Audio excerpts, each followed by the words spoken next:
Two channels started. Well, I'm on my way back to my home. Um, Finished work around 4 o'clock, and I had to take the second to third lanes from the right. Proceed straight on Edmonton Trail northeast. And the other day I discovered that my Canadian passport expired, and I had it issued in 2014. Directions. In 300 meters, keep right onto Memorial Drive northeast using the right two lanes. So, and I had a 10-year version, so from 2014 to 2024. So it turns out my Canadian passport expired in December 24, and I want to have a passport in case Trump invades Canada or something. You don't want to limit your Keep right onto Memorial Drive northeast. your travel options, right?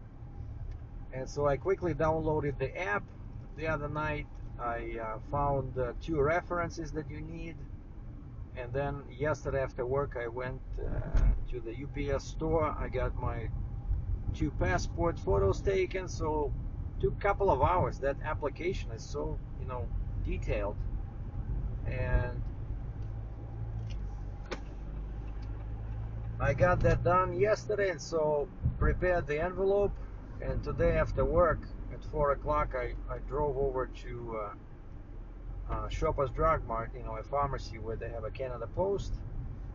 Dropped it in the mail. It was like $3, and so now I should get my new passport within 20 days, provided the credit card I supplied will have enough money on it. So a 5-year passport is $120, and 10-year passport is $160. So I went again for 10 years. So I'm 63 now, so this passport will be mine until I'm 73. And then I'll probably will not look nothing, I will look nothing like the man in the picture, this handsome devil over here. But anyway, so I did that, and from that Shoppers Drug Mart, it's like 10 kilometers east to my home. And I thought, what's gonna happen if it's Tuesday, not Monday? So Tuesday not too bad for Uber. I thought, let me see if I can maybe get a ride or something, like a passenger. And so I started Uber, and to my surprise, so I'm sitting at Shoppers Drug Mart, and Uber in 5 minutes says, a customer 1 minute away. And I look on the map and it says Shoppers Drug Mart. So I turned my head. I was still in the parking lot, just about to leave. I turned my head. I see there's a lady looking at her phone and looking like this. So a typical Uber passenger, So I swoop in, confirm her name, 600 meters, keep right toward AB2 north. and then when I click accept, she's going to like 1 kilometer away from my home. I was so happy, So it's paid $8.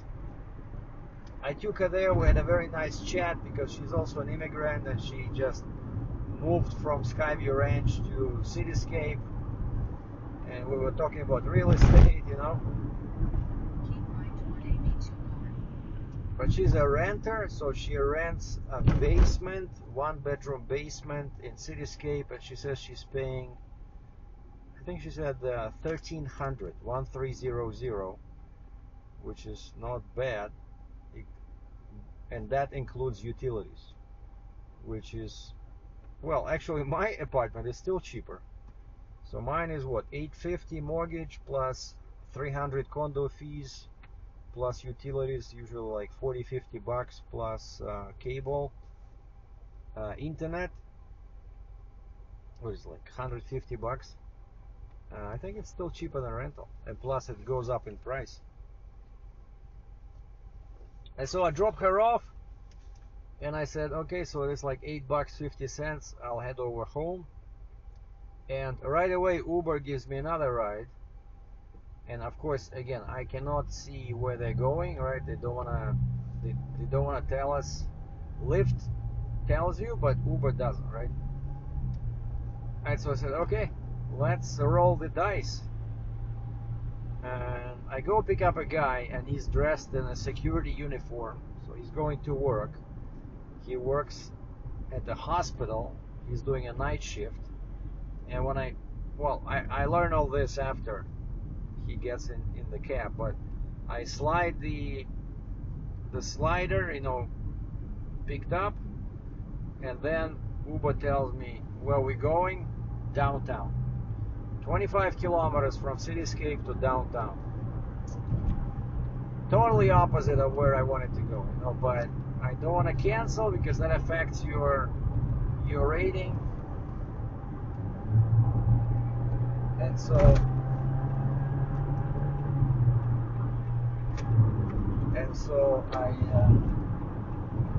I take the guy to his hospital, and then I see that I have like 50 kilometers left in the range to empty. So I find a Shell station. For some reason it's more money than in my area. It's like $1.55 a liter for 87.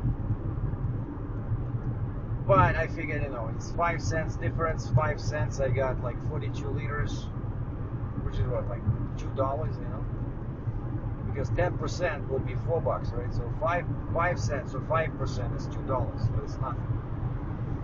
So I got a full tank, and then I'm sitting there at that Shell station. Nothing happens. So I set the Uber, filter rides by destination. And so I'm driving now on Deerfoot Trail north towards the airport, hopefully, and the app says finding rides. So it's still trying to find me something. Usually the best spot, I'll be passing 64 Avenue, where there's Walmart and Canadian Tire and Bass Pro Shops. A couple of times I got rides from that area to my area. And I also have Lyft. Lyft also filters rides by destination to my home.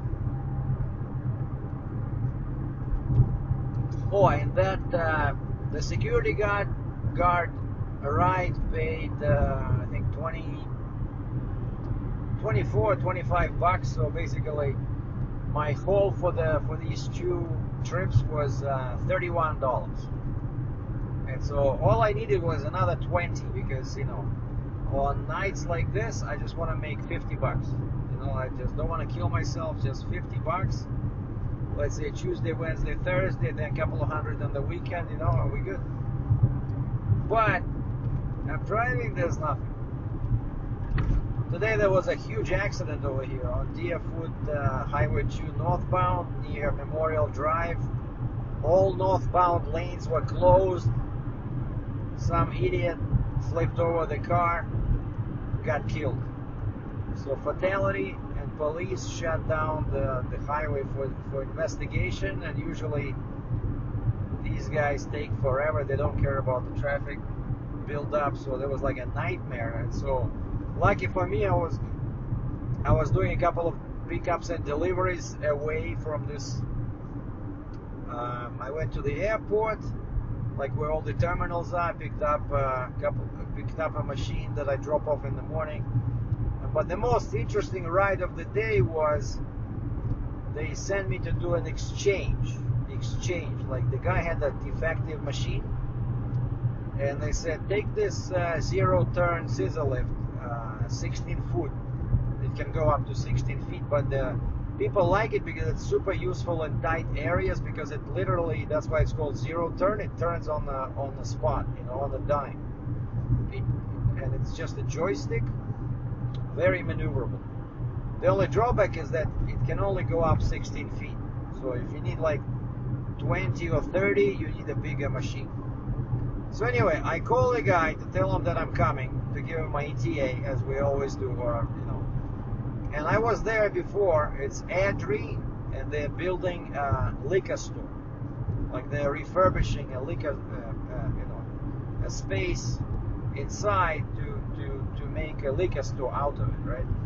And so I delivered that machine before, the one that's now they want to be exchanged. And so I called the guy and I say, hey, can you tell me what's wrong with the machine? And he's not too happy about the question. Oh, okay, we're passing 64 Avenue. So if they don't give me anything, here, then it means that I'm driving empty foam. Actually, no. Once they gave me a guy on Beddington Trail, just go northwest, couple of kilometers. But anyway, so the guy doesn't want to answer. He said, "Oh, I talked to a mechanic. I told him everything." And I say, "Okay, sir, if you don't mind, I just want to know, does the machine work? Like, will I be able to load it, right?" "Oh yeah, it works." Okay, so I load the similar machine, the same zero turn, because clearly something is off with that one, right? I go there, I unload this machine, I drive it inside the store, there's people working there, and I see our old machine sitting in the corner. So I go over, I check the base to make sure the key is in the proper position, you know, to have controls in the basket, not at the base. Okay, I check the top, I pull up the brake, and it beeps, but when I try to drive, nothing happens. Like, the machine doesn't want to go. Okay, I change the controls with the key to the base, and there's a switch there where you can try to, you know, lift, because basically it has a function where you can probably play a trick on your co-worker. When he's not looking, you can quickly switch the controls from the basket to the base, and, you know, flip the switch, and the machine will go up, and the guy will get stuck 16 feet above the ground, and then you can lock the machine and go for lunch. I think it would be a pretty cool, you know, practical joke, especially if the guy is your supervisor. But anyway, so the machine does go up. Like, I push that panel switch, it goes up, it goes down, so there's no issue with the power. So clearly something is off with the controller, you know. And so I call the shop, the office, and I tell them about the problem. But my dispatcher is on lunch break, so I said, "Okay, could you guys switch me to the shop guys, you know, the mechanics?" Using the middle lane, keep left toward 96 Avenue. Well, I know not all of them are mechanics. We only have like one real mechanic, and then another one is his assistant. But, you know, the guys, Proceed straight on Deerfoot Trail North. the shop personnel, they do maintenance of the machines. When they return, they clean it up, check, you know, batteries, wash them, you know, stuff like that. And so they know quite a lot about these machines, even though they're not mechanics. They're just supporting staff, you know, like when a customer comes in, you know, they help them, you know, pick up the equipment, load it, unload it, stuff like that. And so they're quite knowledgeable. And so I'm talking to one guy, and he says, "Yeah, I talked to this guy. He told me that the machine was dead." I said, "Wait, I talked to him. He said the machine is fine, but now when I'm here, I cannot load it. You know, it's heavy, right? I cannot push it. The machine is in the back of the room, like my winch. Even if I was able to drag it, first of all, it's a bad idea. You'll damage, you know, the floor, the tires. But my winch even is not that long, you know." And so he said, "Okay, I'll tell you the secret. So change the controls to the base, like you did before when I was trying to go up and down to make sure the battery is not dead." And he says, "Push that rocker switch to the bottom as if you're trying to go down, even though the machine is already down, but push that, keep pushing that." He says the machine will be will make all kinds of sounds like purr, purr, you know, like alarm. But he says eventually what that does is it unlocks the brakes. And I said, "Okay, and so how does that help me?" He says, "Well, then you just push it." Well, it's a small machine, but still, it's probably like 1,500 pounds. I said, "Okay." So I kept trying that with no, and so I said, "Wait, what about the controller? Maybe just the controller is bad, because, you know, it seems to be the battery is fine. So maybe I can just switch the controller from the new machine I brought to this one." And the guy says, "No, I don't think you can do that. I think the controller is hardwired. You would need special tools." And I said, "Okay." And so I went over to the machine and I tried his trick with the rocker switch, tried to unlock the brakes. nothing. I was doing that for like 10-15 minutes, maybe 10. And then I said, okay, I don't know what to do. Like, I don't want to go back empty. And the other guy, a guy is already working at the new machine. I said, and he's like maybe 4 feet up in the air. I said, excuse me, sir, can I bother you for a second? Can I use your controller? And he said, okay. So I jump on his machine. I look at the controller. It's not hardwired. It's just like a usual cable, like, you know, in your TV. And there's a there's a ring, you know, like when you plug in the cable, and then there's a ring, like a screw that makes sure the cable stays in place. Kind of like exactly like a TV cable, you know, like a cable with multiple pins and a ring on that screws on. And so I unscrew the ring, I pulled it out, and then there's just a little ball with a spring that holds the whole controller in place. Like there's a hole in the panel there, so that ball goes in. And so 2 seconds, I unhook the entire controller. And I'm like, holy moly, I'm a genius. So I go back to the old machine, unhook that controller, put this one on, check the top controls, make sure that it's the dial is set to motion, not up and down. You know, like that's how you change. Like you want to drive or you want to go up and down. Everything is okay. The key at the bottom is keep left to stay on Airport Trail Northeast. Okay, what is this? This is my T trail? Yeah, we'll go left. Just ahead, turn left on Metis Trail Northeast. It's my T, you idiot.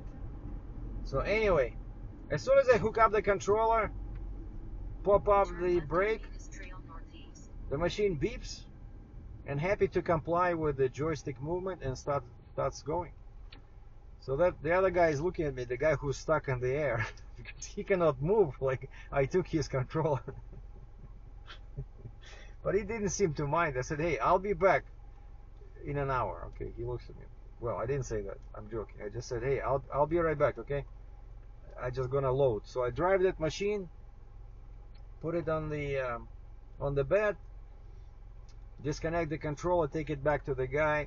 We attach it. His machine works, and then I take that controller, put it in the cab, secure the machine, drive back to the shop. And that guy I talked to on the phone, I tell him, hey, I was right. That controller is not hardwired, and the problem was with the controller.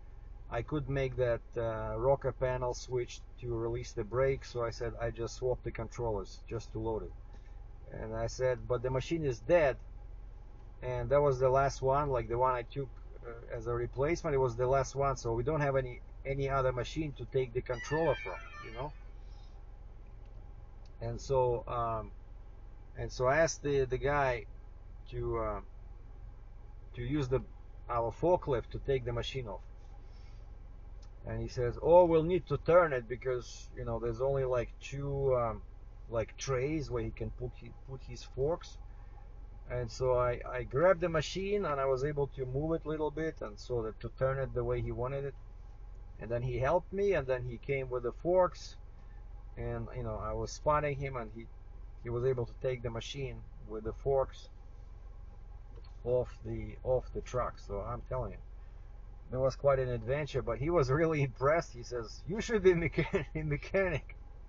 I said, no, you know, I'm a former trucker, so you just do some, you know, problem solving, right? If this does not work, what else can work, right?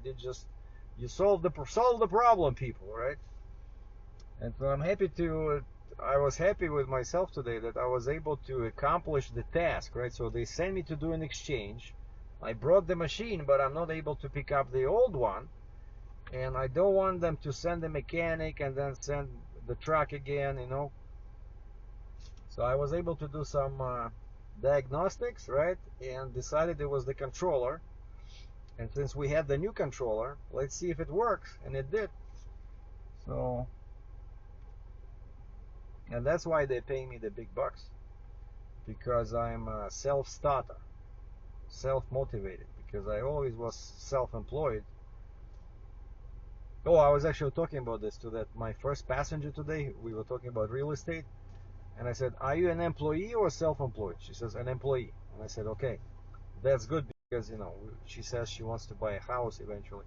I said, yeah, make sure you're not self-employed. And I told her my story, how the bank wanted like 25% down because I was self-employed. I'm still pissed off about that. Like with the money I gave them, if I was an employee like I am now, and if they would have allowed me 5% down, with that 40,000, I could have bought an $800,000 house. Like maybe, I don't know, 5 bedrooms, 4 baths. Like 5 stories. No, I'm kidding. That's like a real big house. Of course, my payments would be crazy, but instead they insisted on 25% down. So all I got was this 1-bedroom apartment, and that's why I'm not leaving this job where I work as a delivery driver until I buy my next property. But now things are, getting worse because of this, like, really, like, that's how we feel the effects of this trade war. Like, I'm serious now. Because of all these tariffs, the real estate market is depressed here. Right, so last summer my apartment was worth $265,000, up from $180. Now I believe it's $250, and they're saying the sales are down. Properties stay on the market for a long time, and before last summer, when somebody was selling something, usually it would sell either at that price or higher. Let's say, because I saw the report, right? Like my realtor sends me the report, and it says, okay, asking price, let's say, was $300,000. The property sold in 10 days for $305,000. That was last summer. Like 300 was like a 2-bedroom apartment in my area. But now it's actually, they sell cheaper than what they were asking for, and it takes longer. So yeah, but that's my only hope, for the future, is to that's how I plan to get some money for retirement, is through real estate. That's the only way. And so yeah, you see, I didn't get any, look at this guy, I didn't get any rides. So Lyft told me, oh, they sent me a message, we're sorry, we couldn't find you any destination rides, try again later. And when they do that, they kick you out automatically, offline. So I check and it says, yeah, to go online, click here. So I'm offline, but Uber is still trying to find me trips going to my home, even though I'm like 2.8 kilometers away. But this is my area. So this is Country Hills Boulevard. It's all residential houses, and then next we have my favorite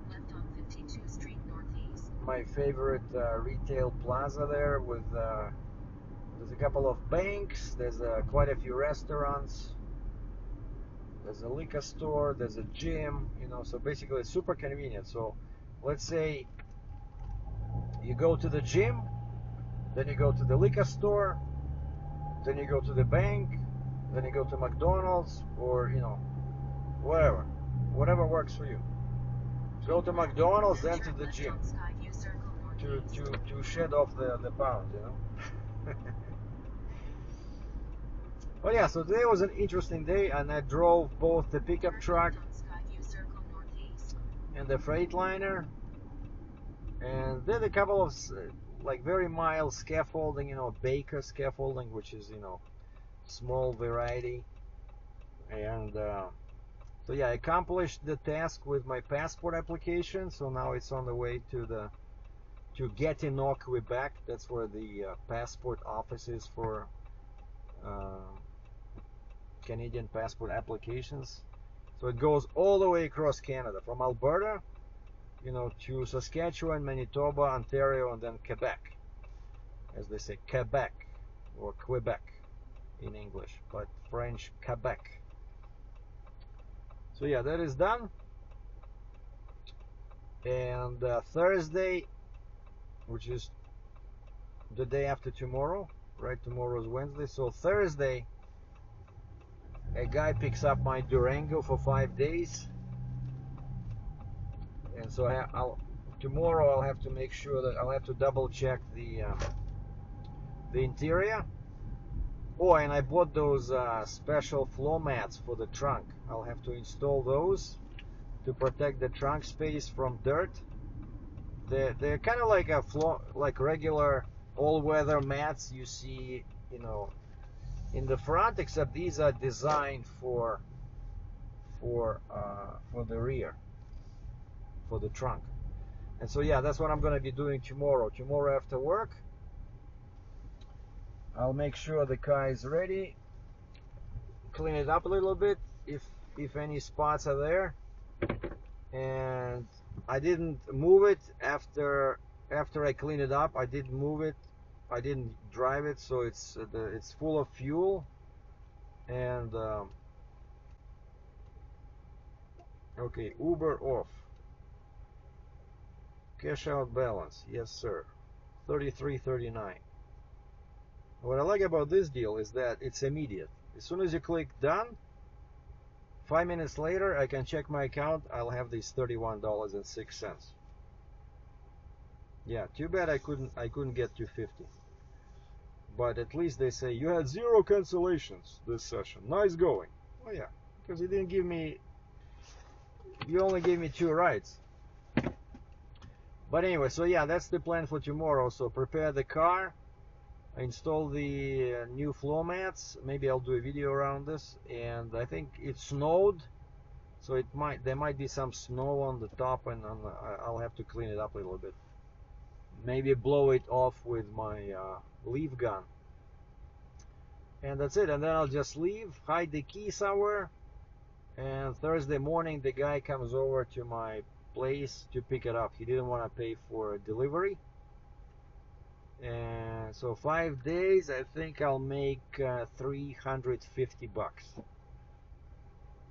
So, and then I have another rental in April, and then I have 2 booked for June.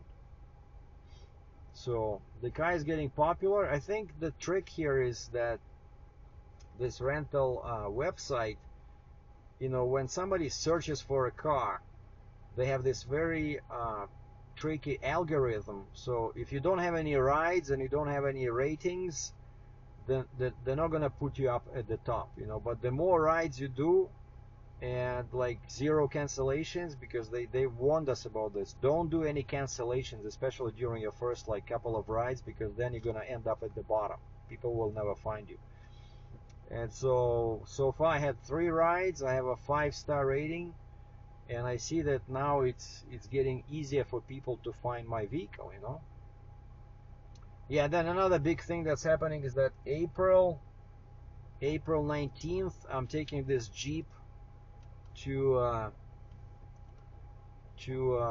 the hail damage place, and they're gonna keep it. They said it's 3 to 4 weeks, and they're gonna fix the hail damage, and then I'm gonna put it up for rent as well.